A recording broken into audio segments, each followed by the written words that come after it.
Want an army that can go toe-to-toe with giants and smash skulls in melee in Warhammer the Old World? Yeah, don't pick Wood Elves. These sneaky forest dwellers are all about ambushes, mobility, and causing chaos before the enemy even gets close. They're the army that I play, and I love them, but they are not for the faint-hearted. In this video, I'll walk you through how the army works, what the units do, where you can find the models, and give you some alternatives if you'd rather avoid the old metal kits. But before we dive into the rules, who are the Wood Elves? Long ago, the Elves of Ulthuan had colonies across what they called Elfin Arvan, what we now know as the Old World. When Malarian and the Druchii, or Dark Elves, began their treachery, most elves abandoned these outposts to go and defend their homeland. But not all. Those who remained in the forests of Athel Loren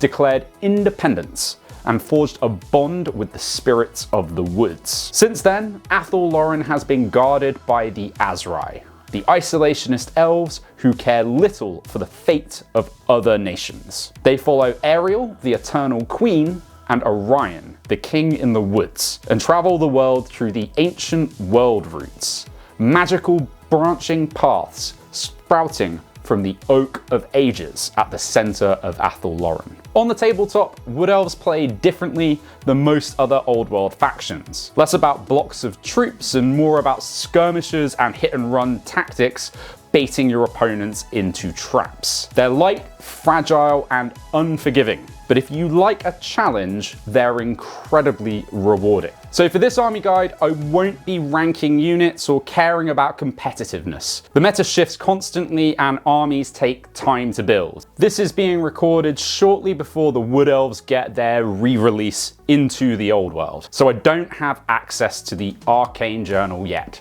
So everything in this guide is from the Forces of Fantasy book. Right, let's start with the main army special rules, as well as a couple of the universal special rules that pop up frequently in the Wood Elves list. The big one here is Woodland Ambush. Before the game starts, you get to set up a woodland terrain piece on the board up to 12 inches across, and it can't be placed within 12 inches of the center of the board, or your opponent's deployment zone. Otherwise, you can place it wherever you like. The terrain blocks line of sight if you are behind it, and grants cover if you're within it. So it's great to stick some of your units behind as they prepare to ambush. Elven reflexes give your elf units +1 initiative in the first round of combat. Some units also have access to talismanic tattoos that can give them a handy 6+ ward save. The last two Wood Elf special rules affect your Treekin. Tree Spirit stops your tree characters joining non-tree spirit units or sharing leadership values with them. And Tree Whack allows some of your bigger tree spirits to try and slam your opponents with their branches. This requires them to use up an attack and forces your opponent to take an initiative test. If they fail, they take a bunch of hits. This is only really good against slow targets like trolls, otherwise you're better off just sticking with your regular attacks. Your wizards have access to the Law of Athel Loren, which gives you access to tree singing, allowing you to summon a small or big woodland terrain piece during the game. Forest walking, which allows you to jump Wood Elf characters between the different forests on the board. Or you can summon a flock of birds to throw at enemies with Flock of Doom.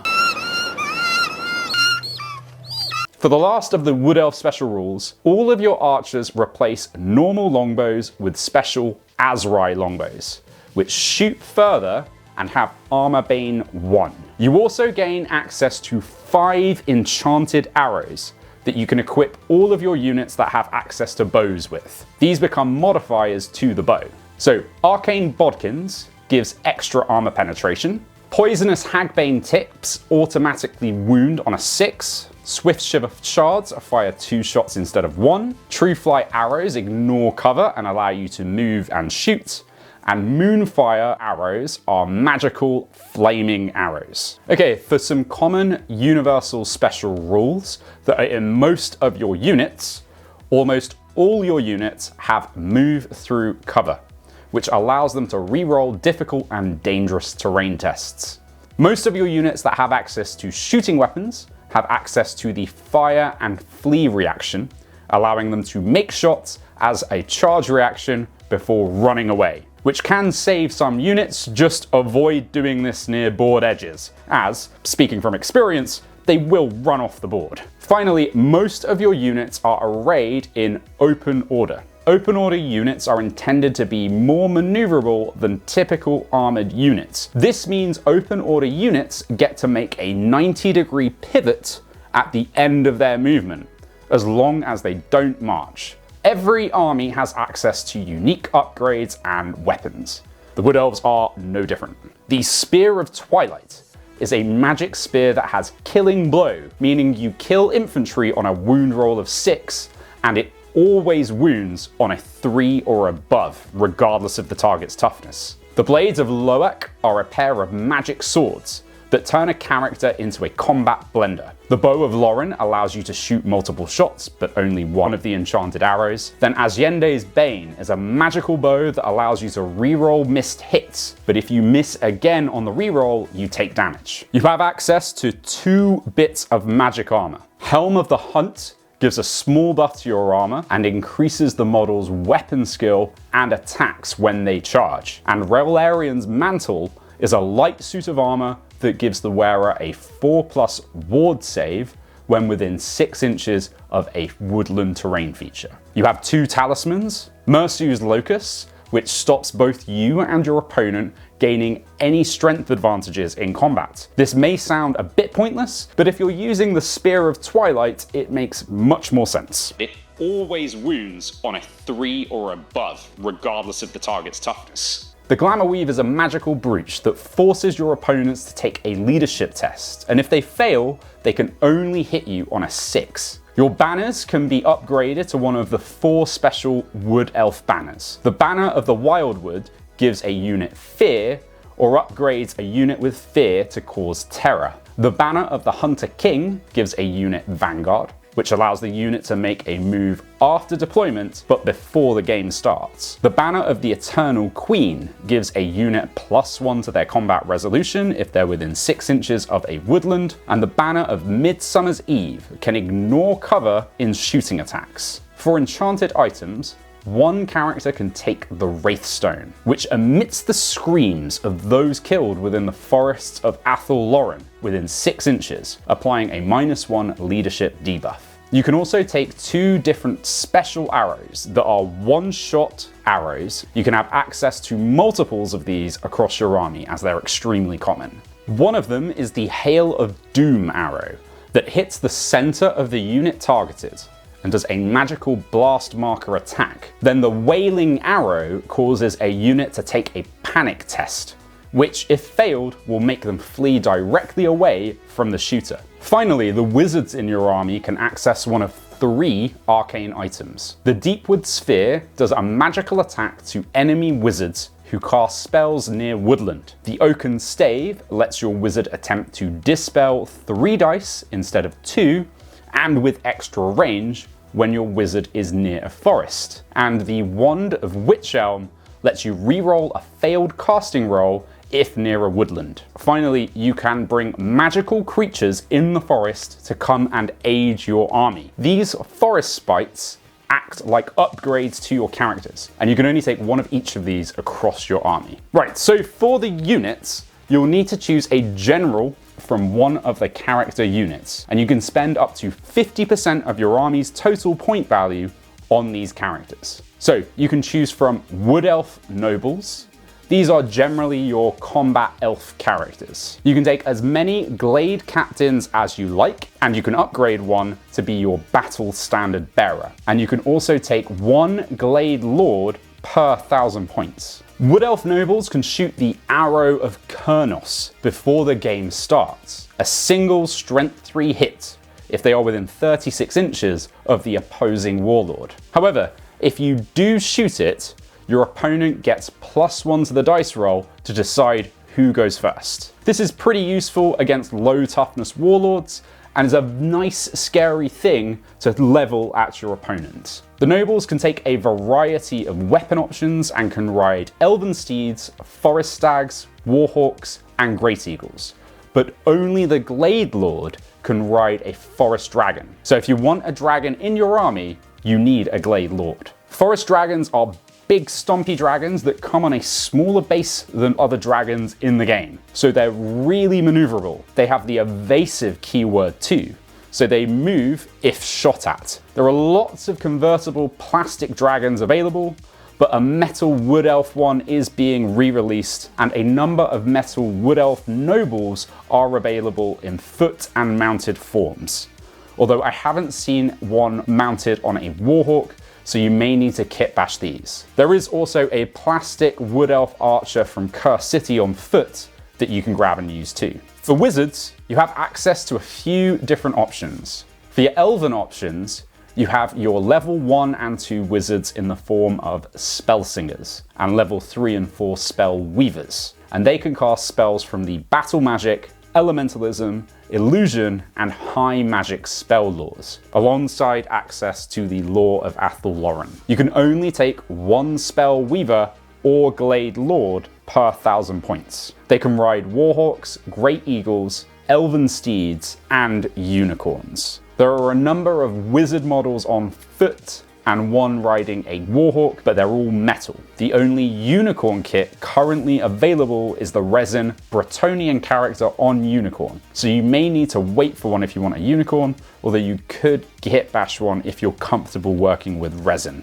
You can also turn a Shadow Dancer into a level 1 wizard who can cast from the battle magic or illusion spell laws. These are fighty characters to lead your units of war dancers and gain access to either a super killy Spear of Loek or the very choppy Trickster's Blades. For your Treekin based wizards, you have a big one in the form of a Treeman Ancient. However, this isn't a wizard naturally, so you'll need to pay points to make them a level 3 or 4 wizard that can cast battle magic and elementalism spells, as well as use the law of Athel Loren, and you can only take one per 1,000 points. These are big, stompy units that are hard to kill, and they regenerate wounds on a 5+. They also cause the timber rule, and I love them. Your little level 1 and 2 tree spirit is the Branch Wraith, and they are Dryad equivalent wizards. They can take great weapons and cast from the laws of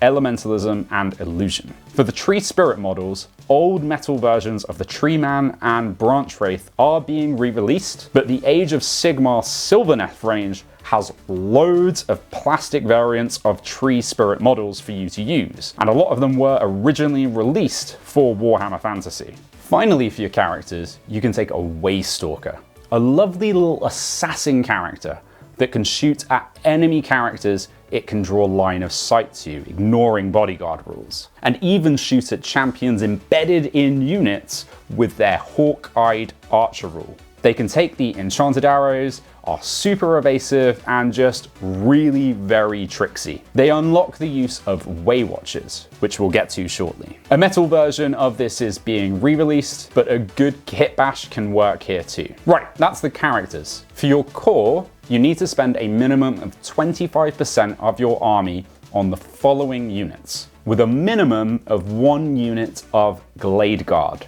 This is a unit of 5 models minimum, but have no cap and are your standard archer model. They're all equipped with Azrai longbows and hand weapons. They normally do die to a stiff breeze as they have no armor and are toughness 3. Chagrin about their toughness aside, they do have some of the best shooting available for a core infantry unit, making them really valuable to have. Deepwood Scouts are a scout variant of the Glade Guard, meaning they can be deployed outside of your deployment zone. They can also be set up in skirmish formation, making them harder to shoot and gain access to the fire and flee reaction, but you are restricted to taking 1 per 1,000 points. But you can take as many as you want within points limitations as a special unit. Both Glade Guard and Deepwood Scouts can be built from the same box, but do end up looking indistinguishable on the battlefield. So if you want to make some unique looking ones, I've done a video on it.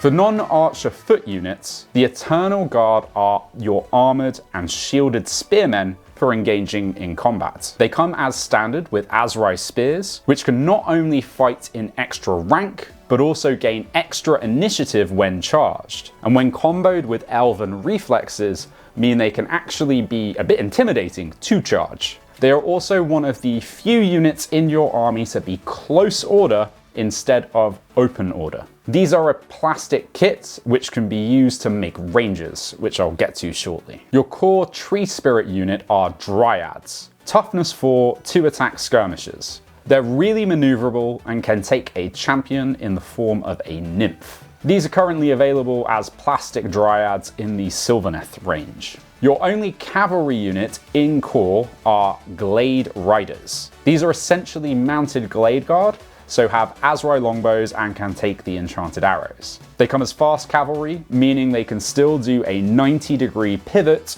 after marching. These come as a single box of plastic Glade Riders. For your special units, you have access to the aforementioned Deepwood Scouts, but also Wildwood Rangers, who are the alternate options for the Eternal Guard that carry special glaives and have access to a rule that gives bonuses to attacks if they attack a unit that causes fear or terror, and they are immune to that as well. Other special infantry units include the War Dancers, who are a skirmishing mob of dancing death dealers. Because they have the Motley Crew rule, they can be equipped with a variety of different weapon options. They have the Strikes First special rule, and a load of other combat abilities which make them quite scary. They also perform the Dances of Loek, which allows them to choose to either have a 4+ ward save, gain extra attacks, improve the armor penetration of their weapons, or make them harder to hit.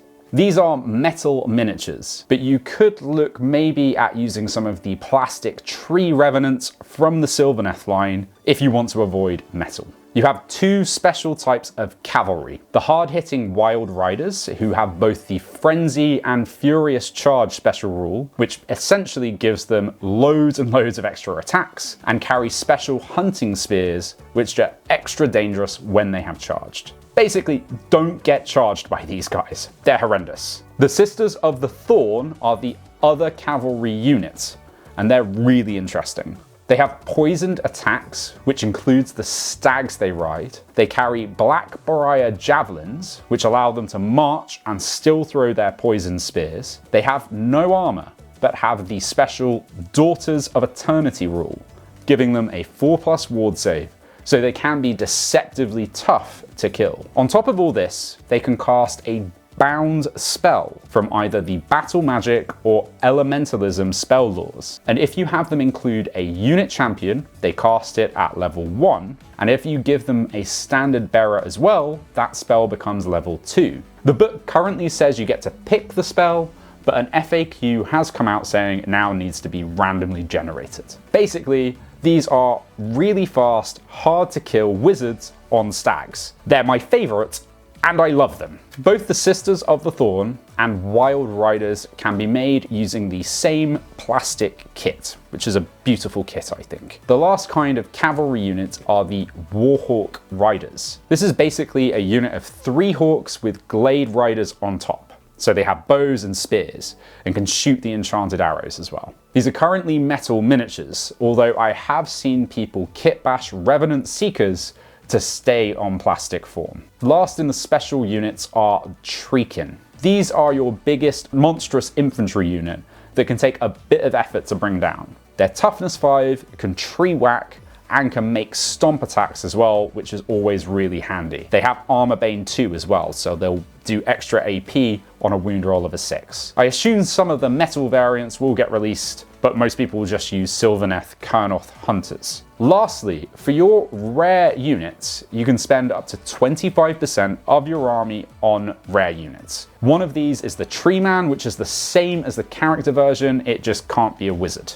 If you've taken any Way Stalkers, you can bring as many units of Way Watchers as you have the Way Stalker. These are basically hyper elite shooting units that are kind of like Deepwood Scouts, but are more evasive and harder to track down archers. These are metal miniatures, but I think you can do some fancy kit bashing on the Deepwood Scouts to make a really kind of unique squad. Lastly, you can take up to 3 Great Eagles. These are quite cheap harassment units to throw at your opponent's lone walking wizards and war machines. These are all metal miniatures currently available under the High Elf range, but it is very common to see the Lord of the Rings plastic Great Eagles used instead. And that's the Grand Army of the Wood Elves. They're a really fun but challenging army to play, as you do have a lot of squishy units that get wiped out if they get into combat. But I personally think they have one of the most beautiful model ranges available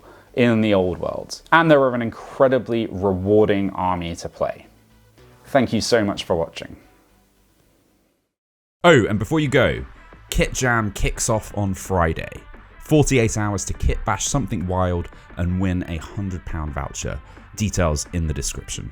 A massive thanks to the Tabletop Parlour members for supporting this video. You can get your name in the credits from just £3 a month over on my Patreon. And if you want to keep watching, something should be popping up on screen now.